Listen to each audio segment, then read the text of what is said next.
Hey, what's up guys? I just got the Wilson Combat grip module for my M18 and I figured I'd go through what came in the box. So there's a Wilson Combat sticker, most important.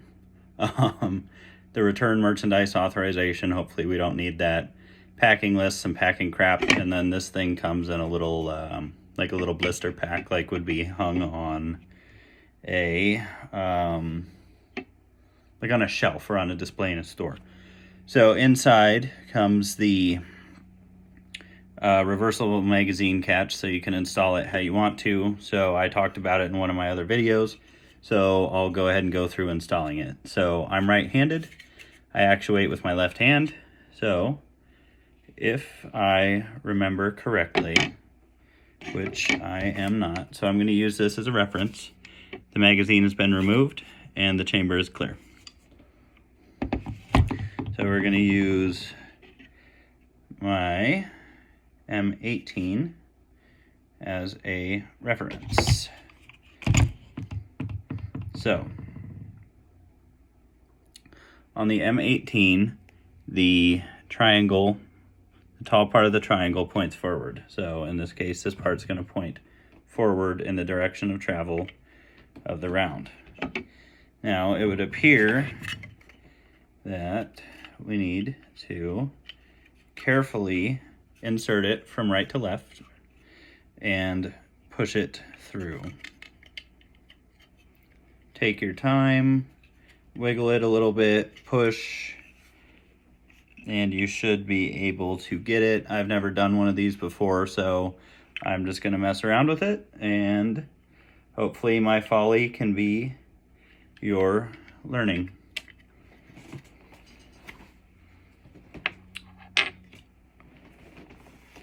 Note to self, it would help immensely if I didn't drop the spring.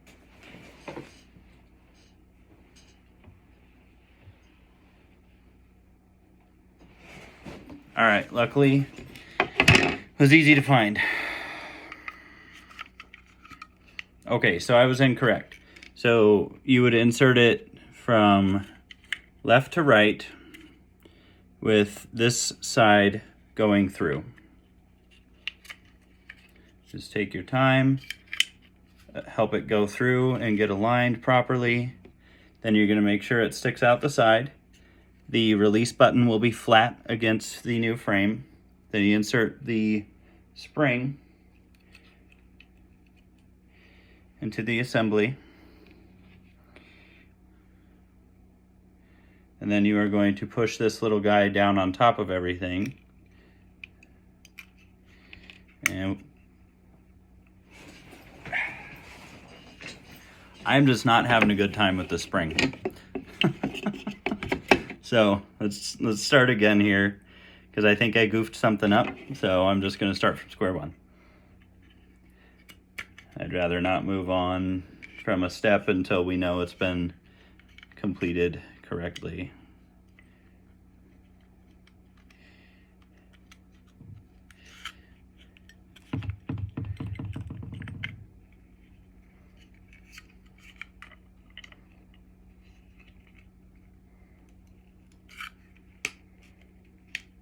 Okay, so I got the spring in and put it in the little cup. You'll see where it should go on here. So you're going to push it all the way through, and then you're going to insert the locking tab, and then voila, you've got it. So the next step, I'm going to transfer everything over. As I mentioned, this has been cleared. I just showed you guys. So we're going to take the slide and barrel assembly off. We're going to grab this and rotate it back forward while pushing from the other side, wiggle it out, and then you're going to pull the trigger on your FCU and walk it out of the frame.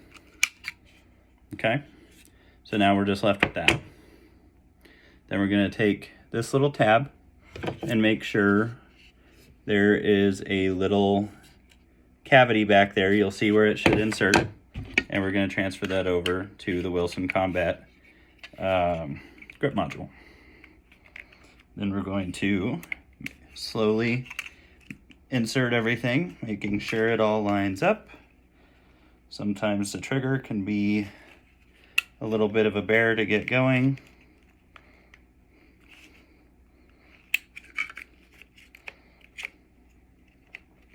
The best advice I can offer is take your time. Just fiddle fart with it until it works.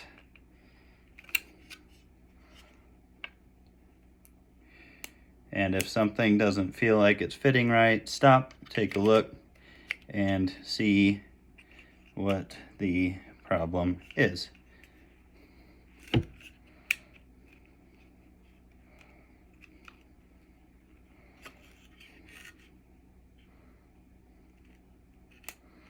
In this particular instance, it seems like something is fighting me as I try to get everything inserted and aligned proper.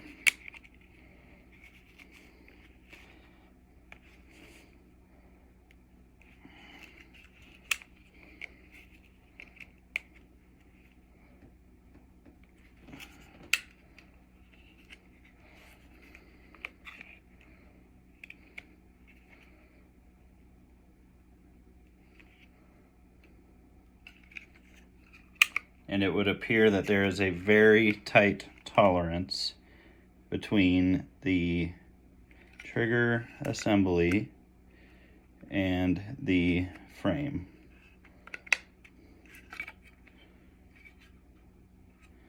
Which there's nothing wrong with. However, you're just going to have to mess with it until it goes. I may have to do some fitting, because it does not seem to me that it should be fighting in the way that it is, which makes me think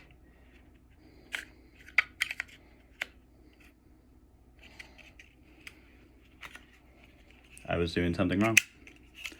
So you kind of have to rock everything back in. So then with this guy, you're going to put it back in the same position as when it came out. It's going to be oriented facing this way, and then you are just going to slowly rotate it through, watching the notches, flats, and all that as you push it from right to left back into the weapon.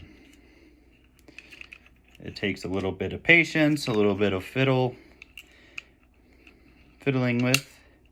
However, eventually it will snap into place. You can rotate it back, and it is ready to receive the slide. So you make sure you line up those rails right there. Take the slide back, catch it with the slide stop, flip the release, and there you go. Now we have a two-tone pistol.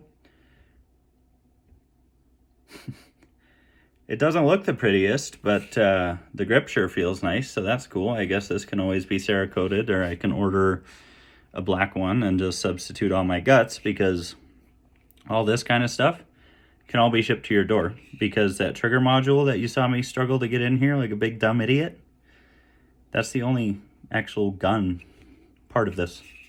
It's the only part the ATF considers a gun.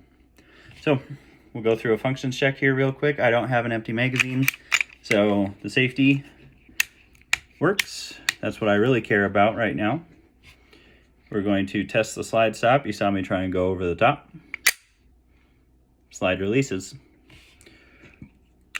With the safety on, try and pull the trigger. Take the safety off, test it on single action, and then test the trigger reset. And you're good to go. Suppose the next thing we could do, I didn't want to do this while the slide was being moved around. The next thing we can do is test the magazine release. It should be noted that the extendos, the 21 rounders, don't really fit worth sour grapes in here, but small problem, not a big deal. The biggest thing is these don't fit flush, right? But you can still insert it. It'll still lock. You can still use it. This just makes it smaller, more concealable again. So you'd be able to use the, just making sure we drop the pin there. So you can just use the 17 rounders and you don't have a problem, right? So Anyways, I'm going to put the flashlight on and move over to the next video here. Talk to you guys later.